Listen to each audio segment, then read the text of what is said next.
Nosaltres el primer partit que juguem en casa tenim que començar ja a agarrar els límits del camp perquè és un camp gran, entonces físicament anem agarrant partits i bueno, la primera part pues, el Castelló estava ben plantat i nosaltres en el nostre joc pues, ens han costat així.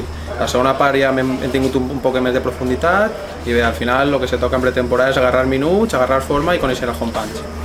¿Cómo os puede valorar estos 4 ya casi un mes de primer mes de la pretemporada? Pues com he dit abans, ara la pretemporada el que n'hi ha que agarrar és la forma, jugar, conèixer els companys i agarrar l'estil de joc que té l'entrenador.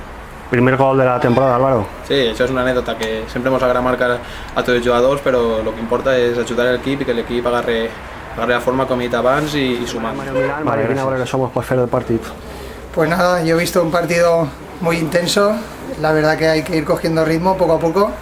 He visto una primera parte donde los dos equipos hemos estado bastante bien, nosotros nos falta un poquito más de profundidad a lo mejor, pero bueno, ellos 2 ocasiones nos han metido el gol y nada, así que es verdad, la segunda parte hemos tenido ya más ocasiones, con la gente que ha venido, que la verdad que ha venido mucha gente y el ánimo ha sido un partido yo creo que bonito para todos y nada, seguir sumando, entrenando y a coger fuerzas para el primer partido de liga.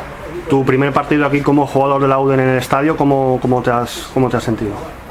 La verdad que me he sentido muy bien, había mucha gente, estoy contra un Castellón, empezar en casa, yo me he visto muy bien, sí que es verdad que hay que ir cogiendo ritmo, que este campo es bastante grande y nada, ir conociéndonos todos, ya que es entrenador nuevo y una plantilla nueva y todo, pero nada, muy ilusionado y espero que este año podamos disfrutar.